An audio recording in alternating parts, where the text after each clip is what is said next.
शाह खिताबत बैठे तो ऐसे ही लगेगा ना।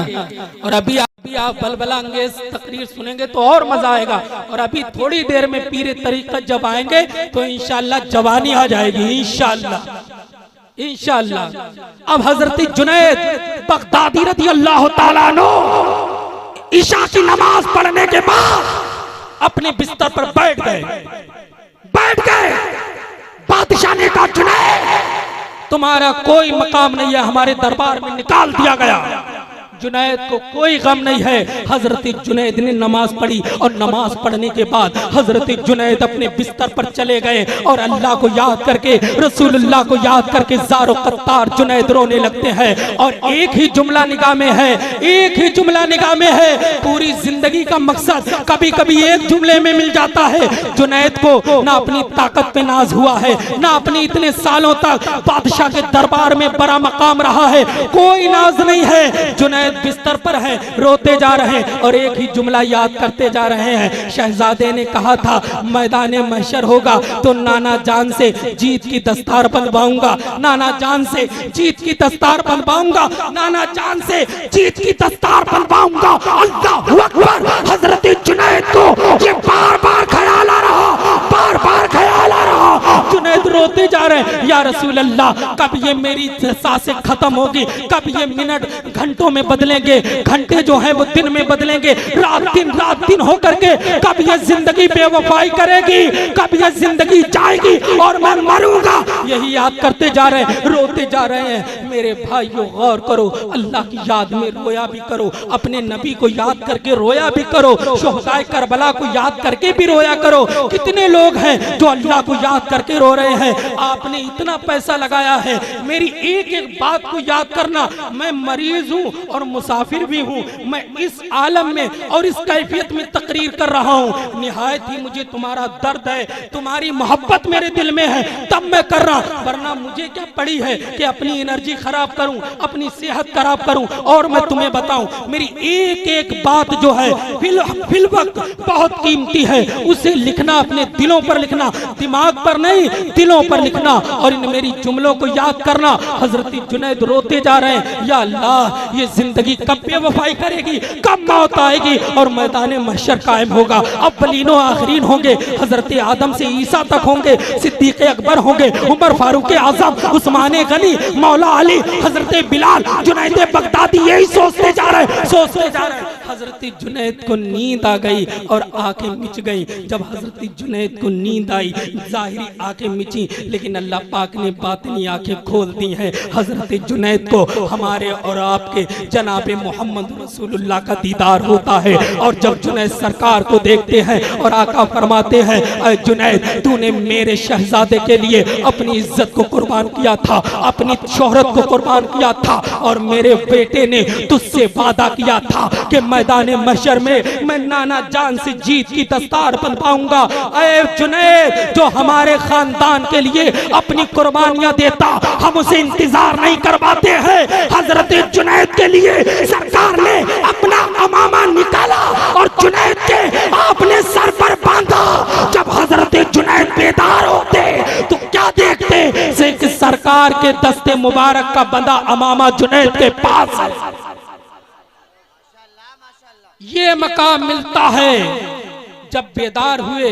अब क्या होता है, नसीम सहर ने सवेरे सवेरे सारे लोगों के कान में ये खबर दे दी कि रात मुस्तफ़ा जाने रहमत जुनैद के ख्वाब में आए हैं, जुनैद के ख्वाब में आए हैं। अल्लाह करे हम गुनाहगारों के ख्वाब में इस महफिल के सदके सरकार आ जाए, महफिल के सदके सरकार आ जाए। और सरकार अलैहिस्सलाम की जब ये सारी खबर, एक सनसनीखेज खबर फैल गई सारे बगदाद में, अब क्या होता कि हजरत जुनैद बगदादी जिस बादशाह ने निकाला था, नमाज फजर के बाद दस्त बस्ता खड़ा हो जाता, सारी रियाया खड़ी हो जाती, सारे लोग खड़े हो जाते हजरत जुनैद के इस्तिकबाल में कि मुस्तफा का दीदार हुआ, दीदार हुआ, दीदार हुआ, दीदार हुआ।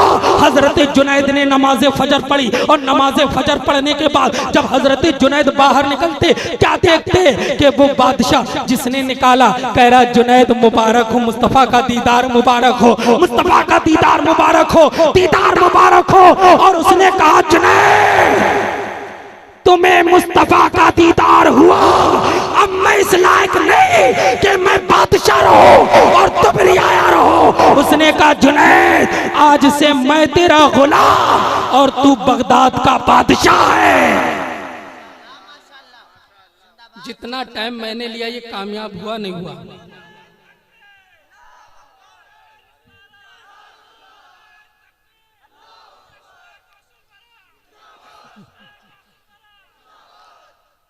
कहा जुनैद मैं नहीं चाहता कि मुस्तफा को देखने वाला जमीन पे बैठे मैं कुर्सी पे बैठूं, चारों तरफ से जुनैद को बताया मुबारक हो मुबारक हो मुबारक हो। इतने में हजरत जुनैद बिल्कुल खामोश बैठे हैं। एक आवाज आती है, ऐ जुनैद मुस्तफा का दीदार मुबारक हो, दस्तार मुबारक हो। जब जुनैद ने पीछे मुड़कर देखा तो कहने वाला कोई और नहीं था, वही सैयदजादा था जो कमजोर था, वही सैयदजादा तो लड़ने आया, वही सैयदजादा था जो कह रहा था जुनैद आज हार जा। अरे मैं कहना ये चाहता, अरे मुस्तफा के जब बेटे के बेटों का ये आलम है तो मुस्तफा जाने रहमत का आलम क्या होगा जब उनके कदा भर देते हैं शाहाने जमाना की झोली। अरे मोहताज का जब ये आलम है, मुख्तार का आलम क्या होगा? हाथ उठा के मुख्तार, हाथ उठा के मुख्तार का आलम, मुख्तार का आलम।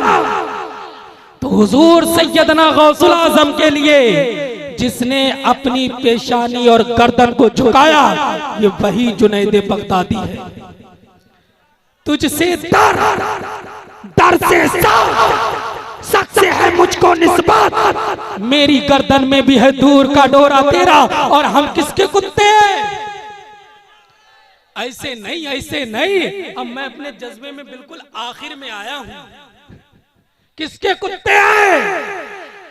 अरे गहरे के नहीं, शहनशाह बगदाद जो इशारा करे मुर्दा जिंदा हो जाए, जो इशारा करे कश्ती वापस आ जाए, जो इशारा करे। ईसाई कह रहा तुम्हारे नबी ने जिंदा नहीं किया, किसी मुर्दे को जिंदा नहीं किया। गौसे आजम बोले कितना बड़ा नादान है, अब एक कमीने तू कहता है मेरे नबी ने जिंदा नहीं करा। मैं नबी के गुलामों के गुलामों के गुलामों का गुलाम अब्दुल कादिर।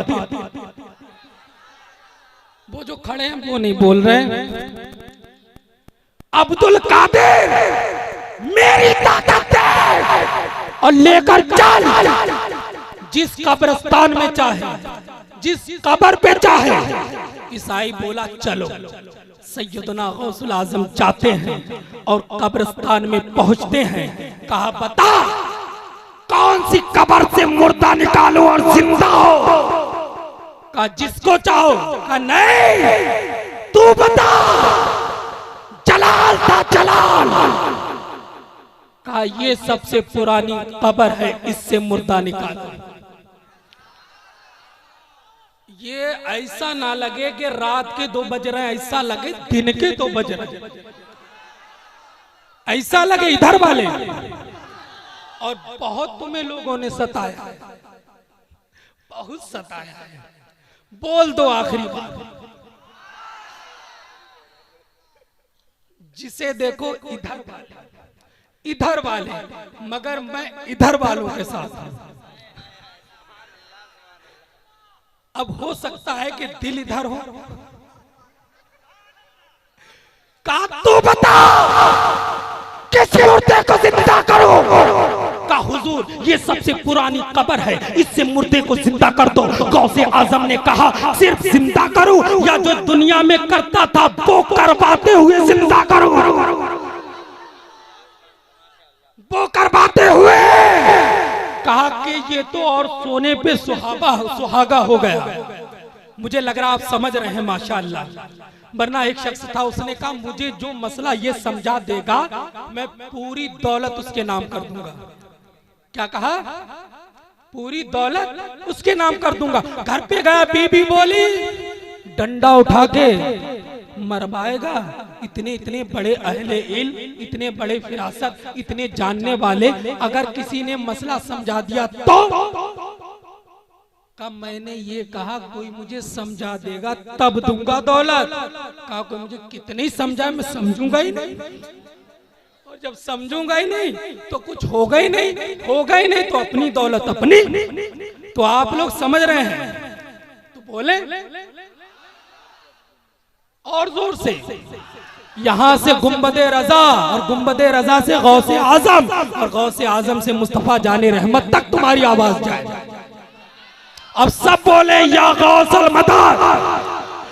गौसे आजम ने फरमाया मैं इशारा करता हूं। ये गवैया था, गाते हुए उठेगा, म्यूजिक के साथ नहीं, सिर्फ गाने वाला था।